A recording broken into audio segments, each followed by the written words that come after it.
Welcome back, everybody. I'm going to continue with the breeding breeding topic, and I'm going to throw in some conditioning stuff because they're, in my opinion, they're related. First off, nothing intended for legal purposes. It's all history and from the past. It sounds like I'm talking about the present. I'm not. It's just the way I speak.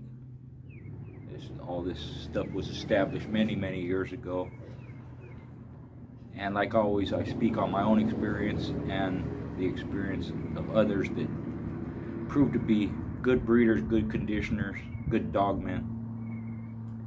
And they had to be somebody that I was familiar with, saw their dogs, knew them personally, and followed their stuff as well as my own, because it's just the interest I have with the breed. I like to know what other people are doing, how their dogs pan out, what accomplishments they have. And when we're talking, I got my notes here too. I'm going to do that more now to kind of keep. Sometimes they jump all over the place, but I try to get it where it's cohesive and it comes together at some point, or they're related at some point within the conversation. So the question always comes up, where do I get good dogs from? I get it all the time. I don't know. I tell people I don't know because I'm not involved with them currently in that way, and I don't even know current dogs. So when looking at a pet, I can go what's behind it. If I'm familiar with it, I can speak on that. But that's the question that comes up, who has good dogs, where's good dog, what's a good bloodline, what's the best, what's this and what's that. Anytime you're looking to acquire dogs, you can't give too much credit to someone who breeds dogs rather than a breeder who has developed and maintained their family of dogs. That's most important. They have to have some kind of track record. And someone who breeds dogs, they can produce good dogs. That's inevitable. But if they haven't established traits and consistency within their family of dogs, they can't present them that way. They can't tell you much about them. Anyone who knows their family of dogs can tell you the good, the bad. Most people just speak on the good. But again, any breeder knows that there's flaws within his family of dogs. And you have to weigh those flaws with the positives. And if the positives outweigh the flaws, then you'll be okay. Because you can correct certain things along the way, and they're easy to correct if there's less of them. And the positive stuff is easier to maintain if there's more of them. So that would be the first thing I would be looking for, which falls along the lines, as I've said before, who has the dogs, what they do with them, and why are they making the breedings they make. Within that, sometimes that information is hard to get. Maybe you could talk to other people, but just speaking with people, noticing the way they talk and what knowledge they have about their own family of dogs and the bloodlines they're using and how they put their dogs together. So it should give you some indication of what kind of knowledge they have. Now anybody can be smooth and talk a certain way, but if you spend time with them long enough and you ask for quote-unquote receipts or facts, if they can't provide them, then I would question that person. If someone is established, the general population, the dog fraternity, knows about them, knows who they are, knows what type of dogs they have. And that information includes all aspects of the breed, the temperament and mentality and the structure and the performance, the athleticism, along with the flaws. And I've spoken about the flaws in my dogs, just like any good breeder can do that. And then the person acquiring the dogs is going to weigh one against the other, and if they like them, they're going to get them. Then the question has come up, and I posted it in my group, and it comes up every now and again. Other people have brought it up also. Breeding best to best. What does that mean? In my opinion, it means breeding the best dogs you have together, regardless of how that particular dog is bred, or those particular dogs are bred. I spoke to Bob Finley recently, and he brought up the subject, and even posted something in my group to the effect that Don Devine told him he just put the best dogs he had together based on their performance and check the results. And Finley said, you know, when they bred, for example, when they bred Honey Bunch to Bo, they weren't looking at pets. They weren't looking at, you know, this blood and that blood and how the pedigree was put together. They were matching dog for dog. Finley's Bo was a champion, or a good dog, and Honey Bunch was a champion and a good female. Both of them proved to be two of the top producers of their era. And they came about by the individuals themselves, Bo and Honey Bunch, and the offspring that they produce. That was a great breeding. We know from there came Jeep and Holly and Charlie and Missy and a couple of other ones, so it was a successful breeding. On top of that, when Bo was bred to other females and Honey Bunch was bred to other males, they produced good dogs from those breeding too. Honey Bunch was also bred to Champion Otis, Champion Rascal, Woods also Negro. Bo was bred to several different females, sister to Rascal Jr., which produced Grand Champion Outlaw, and you have Champion Magnum and Champion Bronco and Hopper's Bully, Champion Bully. And, it's been said that he produced a champion from every litter, and I would agree with that. Even had grandsons from those dogs. Same with Honey Bunch, grandchildren that were producers as well.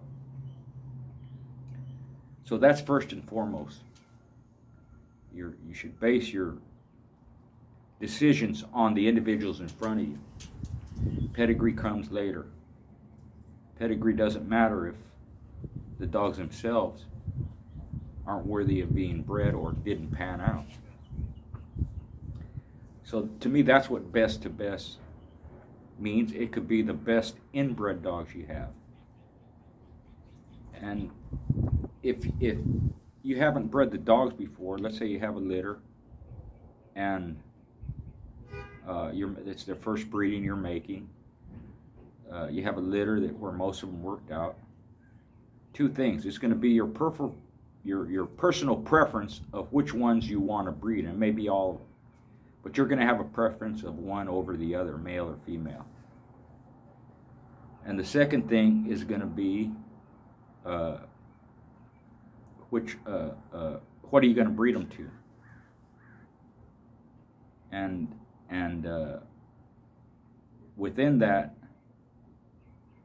in my opinion, I would choose the best of the litter, or the best ones of the litter. Because to maintain that high performance, that high productivity, again, in my opinion and my experience, the best ones throw the best ones. Now you get that backlash of, well, the littermate who wasn't as good as one produced better than the other littermate. That happens. But again, we're talking about consistency. And what has been proven consistently is the best ones, if they have all those standards that I talked about before, where the littermates are good and the parents are good and the grandparents are good, the best ones generally produce the best. Now, the best ones, again, that's the person's opinion. It could be the best one in their opinion is the gamer of the bunch, the harder biter of the bunch, the one with the best air of the bunch, the most intelligent one. So in that respect, best to best is the breeder's opinion. And the best scenario from that is that within that litter, let's say you have 2 or 3 or 4 that you consider high value dogs, that all of them produce. And generally, sticking with those standards, that's what happens. All of them have the ability to produce good dogs. There's going to be some differences in structure and behavior and athleticism and temperament, all that. But they're going to be at a high level. So then it becomes your own personal preference, which one you like better, or which one you consider the best one. Because as has been proven, if you follow those standards, you don't just get one out of the litter that works. You don't just get 2 or 3. You get several of them. Several of them that you could compete with.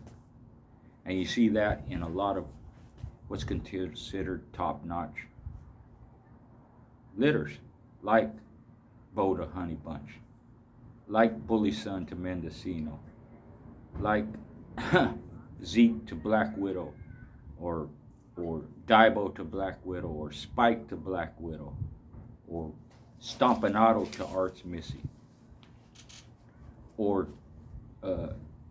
Jeep to Fanny and Jeep to Tabby Girl, or Red Boy to Cleo. And you know, Red Boy being so heavily inbred, there were double bred Red Boy dogs and even triple bred Red Boy dogs, meaning Red Boy was the sire, grandsire, and great grandsire that produced champions. If you just go to Peds Online, look up Red Boy, and you'll see Jacob's Champion Hog Dog is one of them. You got Champion Yellow John was another one. And they had litter mates that were good too. Some of them were good producers. Some of them were winners as well, but they produced also. So in the respect of line breeding and even some inbreeding, when you use those high percentage litters, you're consistently going to have good dogs, and several of them within a breeding that are at that high level. And also several of them that are going to be able to produce. That's what allows you, that's one aspect of line breeding that allows you to continue forward with your dogs, because you're using the relatives within a litter and relatives from different litters that are related in your breeding program.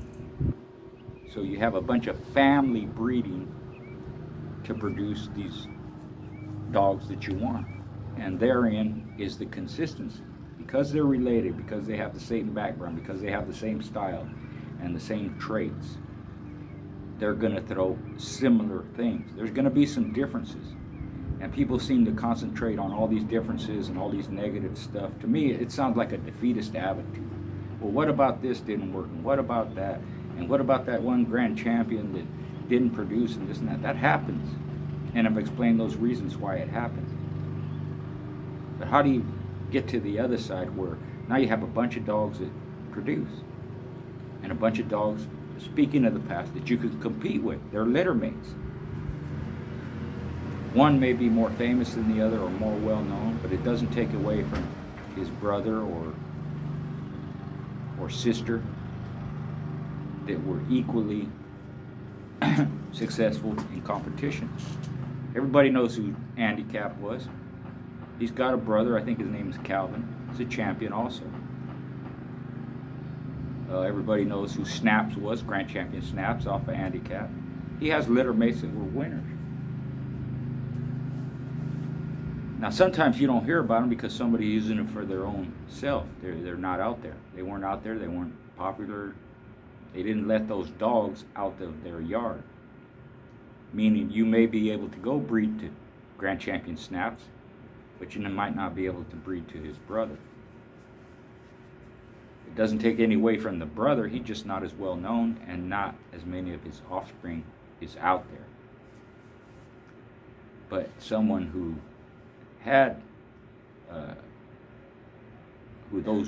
let's say those two dogs, Snaps and his brother, they were made available to him. I guarantee you somebody put breedings together that had both of them in their pedigree, because that's one form of live breeding that can be successful. It's not too tight enough because they're litter mates, but not too tight because it's not the same individual dog. They're different dogs. So the point of that is, you know, is first breed to successful dogs. And then it's going to be your preference. Breed to what you like. Breed to what's good first, and then breed to what you like. And in that respect, the doesn't matter. Pedigree doesn't matter. There's too many examples of dogs, off great producing dogs and great dogs that didn't pan out. You ignore those. You put those to the side. You cull them out of your breeding program, and you concentrate on the ones that did work. That's why you see a lot of people say, I tried that blood and it wasn't no good, didn't work, I didn't like it, whatever. But yet someone else has the same blood and it worked for them. So it's not the blood that works or don't work, it's the individuals within the blood that works or don't work. And if you follow the ones that work, you're going to have success. If you don't, you're not going to have success. Not consistently anyway. It's going to be hit and miss.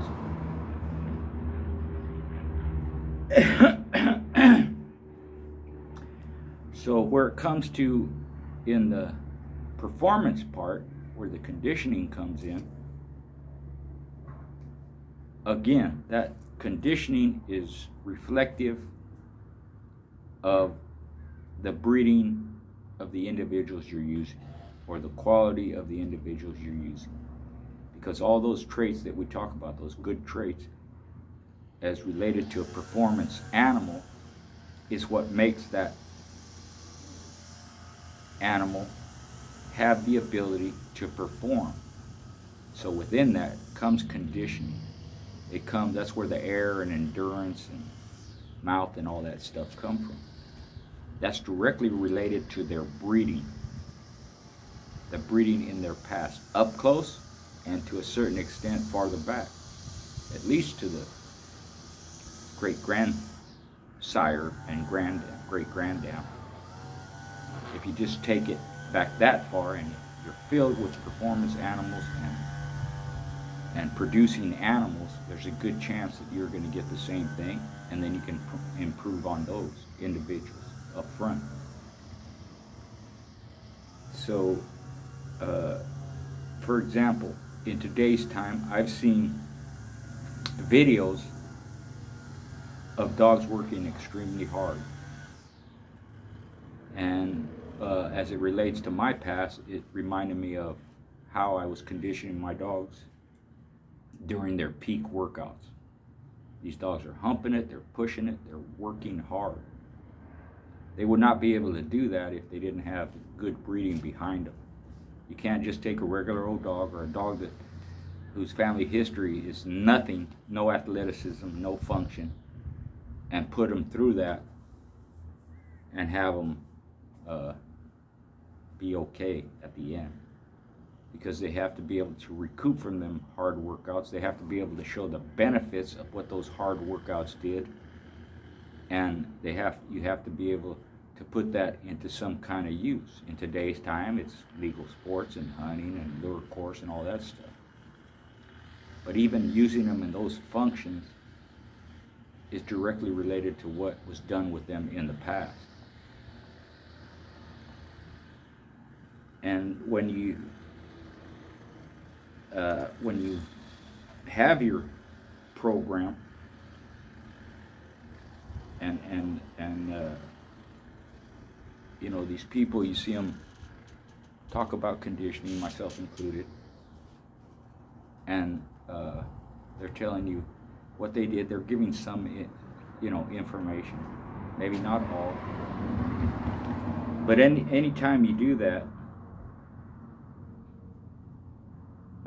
you should have a narrative or some type of explanation of why you're doing what you're doing, along with how you're doing it, and the results of what you did. So in my opinion, if you're going to teach, then teach.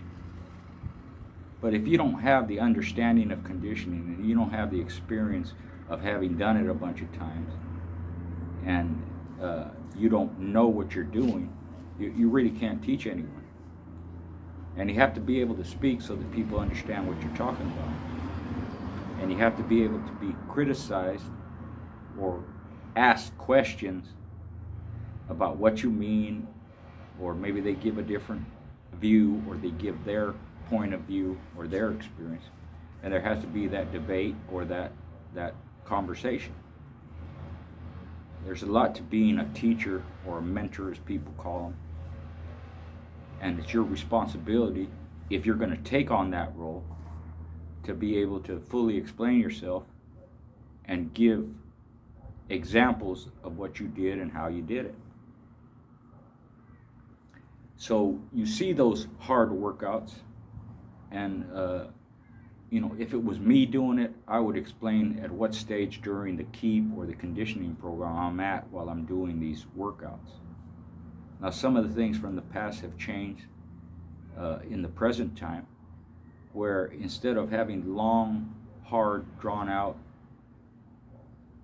workouts, is now, and we did it some in the past too, there's just more information on it, and you're able to look stuff up a lot easier now. But these short, hard workouts are beneficial too, rather than spending long distance or long time frame. It's shorter, but the workouts are intense. So you're basically getting the benefits from a shorter workout. Now, along with that, that's one thing for speed and power, and having that cardio over a short period of time or a short distance.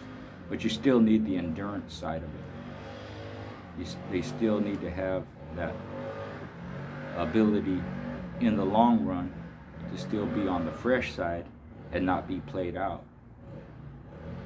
And that I think is something that it doesn't change, and it depends on how you develop your workouts, or how. So I kind of did both. When I did my road work, the running part, it was at a brisk pace,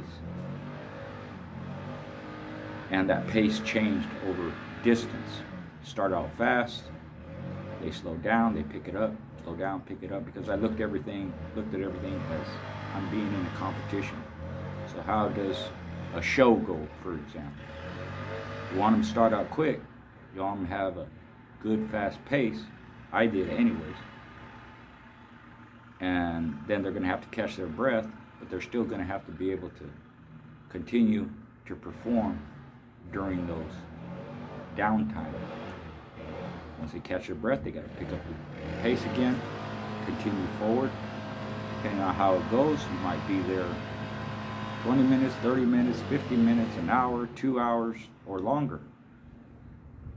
So you have to condition your dog to be able to perform under all those circumstances.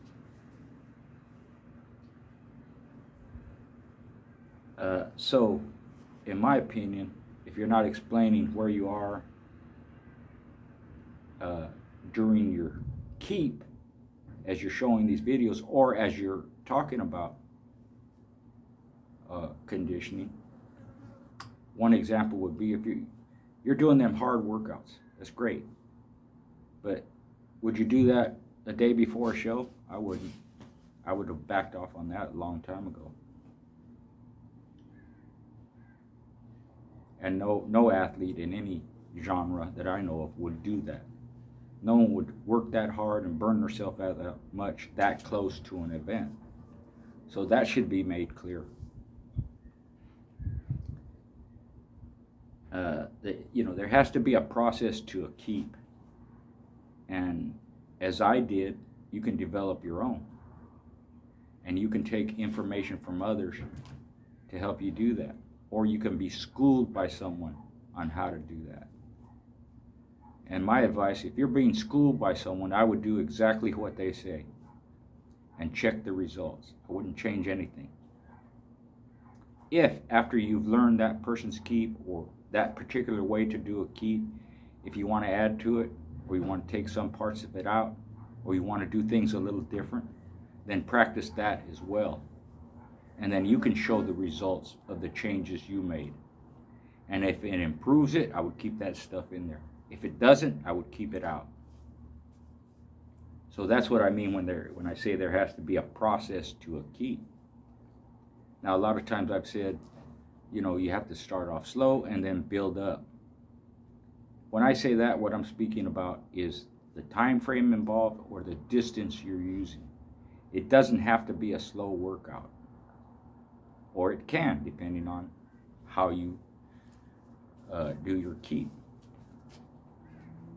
But the buildup has to be there. Also, on the flip side, if you're talking about the past, how is it that we were able to take our dogs straight off the chain and go some distance with them? Again, there's factors involved in that. There's health, there's regular exercise, there's the individual dog itself, his assets, what is he able to do, what is it that you are putting him against.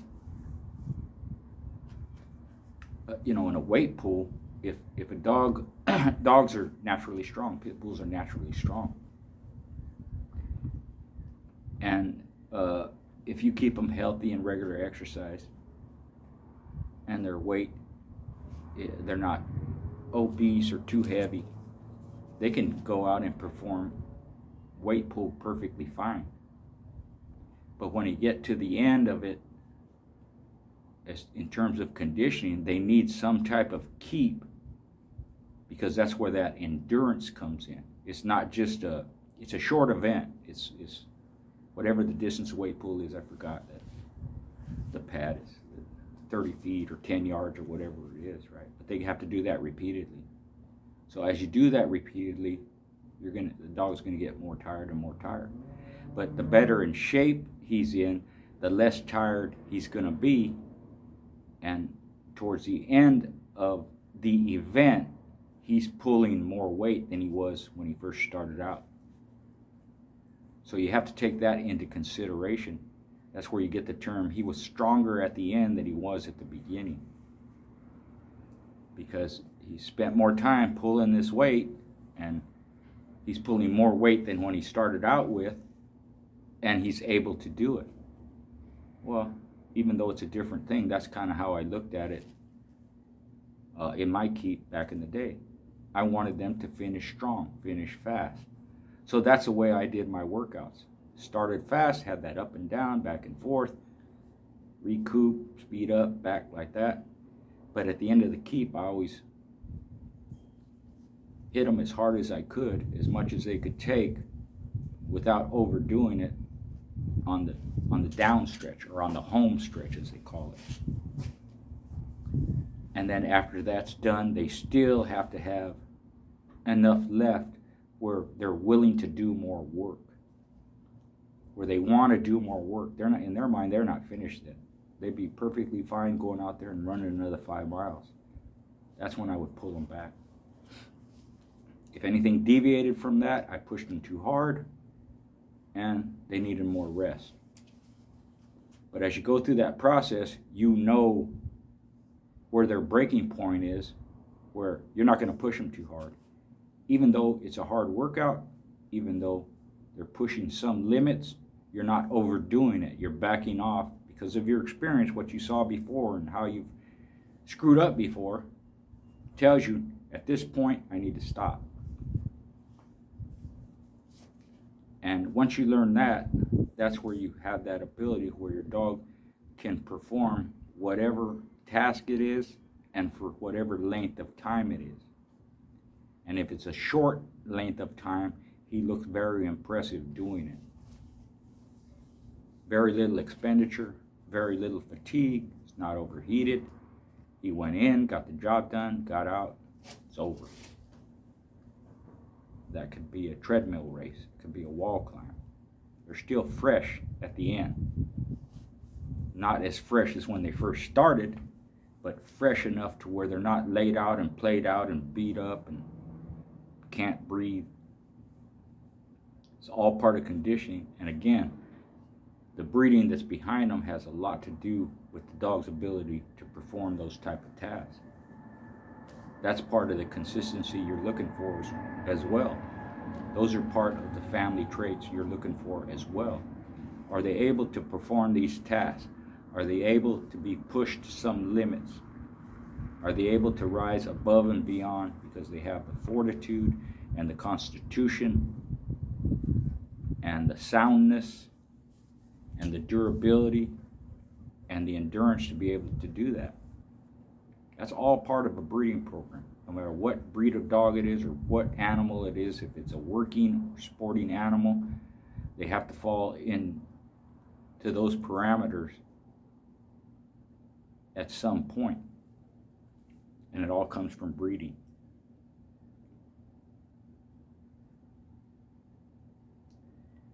So again,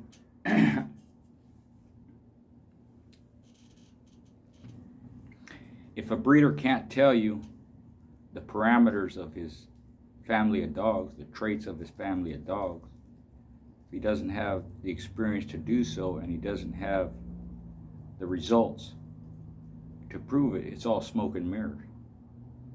It's all, you know, what's that term they use there? Snake oil. Yeah, it's giving you a bunch of snake oil. And you know, I want to reiterate, a breeder has to be able to tell you what's wrong with his dogs. What are the flaws and faults in them? Because those are continuous, and it's always a battle of trying to get rid of them, not using the ones that have it. And you're going to have that same experience when you start breeding your own dog. You have to be honest with yourself. And believe it or not, when you are honest that way, that's what helps you improve. That's what helps you have better dogs. The improvement is incremental. Now, when you first start breeding them, you might see a lot of improvement because as you put the first dogs you get together, what you get is way better if you use the right individuals than what you started out with. But at some point it's going to level off once you develop your family of dogs, and then the improvements are going to be incremental. You're going to see improvement in performance. You're going to see improvement in the numbers within a litter that work out versus the ones that don't. And you're going to see improvement on having more dogs that produce rather than just having one or two. I mentioned this before, I'll say it again.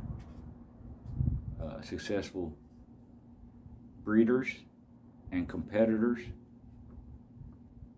you can go out in their yard and just pick whatever you like, because the dogs they're keeping for competition are the same ones they're using in their breeding program. So that's where it becomes a preference. What do you like? It might be the size of the dog. It might be the structure of the dog. It might be the record of the dog. It might be the gameness. It might be a lot of different factors. And it could just be the one you like for personal reasons, the one you bonded with the best, and the one you spent more time with, or your personal favorite. But it gets to the point where it could be hard to choose one over the other. So what do? You choose them all. You're breeding them all. And they're all within your family of dogs. And some are related to each other more than others, some less.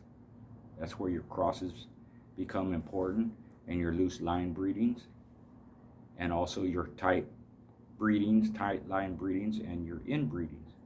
Depends on how you put them together, where you place them in your breeding program. But at some point, if you don't get to where pretty much the ones you're keeping that are proven and have proven to produce, you don't have several of them, then you're doing something wrong. So I'll end it on that note. Believe me, it's been done by myself and others in the pit bull community, in horse racing, in game fowl, in catch dogs and hunting dogs, racing pigeons and Iditarod dogs. That's what good breeders do.